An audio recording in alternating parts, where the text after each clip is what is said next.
Hello दोस्तों, आज हम पढ़ेंगे ब्रह्मर्षि पितामह पत्री सर जी की आत्म जागृति के रहस्य की किताब संकल्प शक्ति और वाक क्षेत्र। अगला अध्याय, आहार व्यवहार में जागरूक रहना चाहिए। आहार व्यवहार में जागरूक रहना चाहिए। आहार में होशियार रहना चाहिए, अर्थात जो बुरा है उसे न सुनना चाहिए न देखना चाहिए। बुरा का अर्थ बेकार, अर्थात जो आवश्यक है उसे ही करना चाहिए। व्यवहार, इसी तरह व्यवहार में भी जागरूकता बरतनी चाहिए। जो बुरा है उसे नहीं बोलना चाहिए। इसका अर्थ है दोनों और अनावश्यक बातें नहीं होनी चाहिए। इसीलिए जो हम नहीं समझते उसे समझदार जैसे नहीं बोलना चाहिए।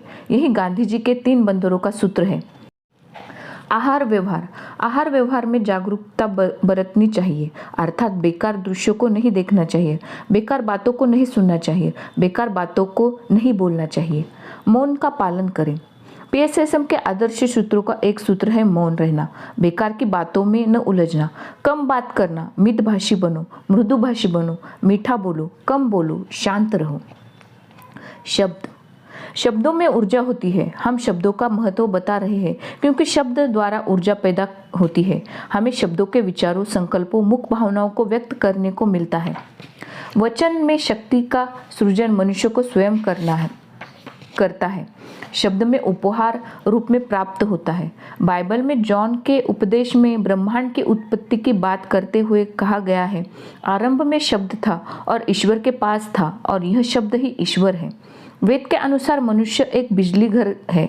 जो शब्द मुख से निकलते हैं वे अपने साथ एक विद्युत प्रवाह करते हैं। फलस्वरूप सूक्ष्म जगत में कंपन उत्पन्न होती है और उन कंपनों के द्वारा वस्तुओं पर प्रभाव पड़ता है।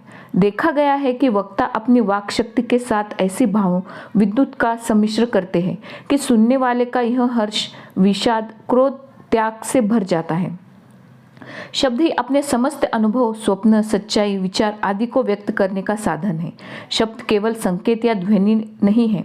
शब्द एक शक्ति है और इस शक्ति को तुम्हें व्यक्त भी करना है और दूसरों तक भी पहुंचना है, विचार भी करना है और उसी से अपना जीवन भी निर्माण करना है।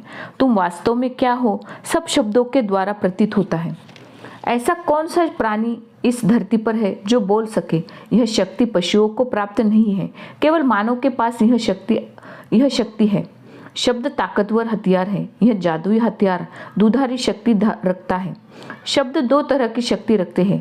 पहली धार छुरी की तरह है जो शब्दों की मार को काटने का काम करती है, वह शब्दों का दुरुपयोग है। दूसरी धार दवा के रूप में दूसरों का दुख हर ले, एक स्वप्न को रच सके, वह है शब्दों की निर्दोषता। यह सकारात्मक और नकारात्मक दोनों ऊर्जा पैदा करती है। शब्दों की निर्दोषता, चाहे भाषा कोई भी हो, मन का भाव प्रकट हो जाता है। जैसे निकट भविष्य में धरती पर केवल सौंदर्य, प्रेम और स्वर्ग ही बनेगा।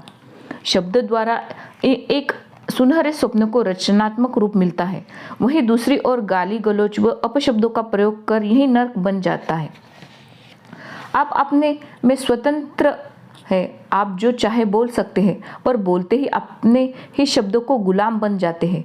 दूसरा व्यक्ति आपसे आपके कहे शब्द का पालन करने की अपेक्षा रखता है। तीर निशाने से निकल गया, अब उसका प्रभाव पड़ेगा ही, चाहे वह सुंदर इंद्रजाल हो या काला जादू, उसे रोका नहीं जा सकता। यहाँ पे हमारा यह अध्याय समाप्त होता है। मिलते हैं हम अपने अगले अध्याय में। नमस्कार।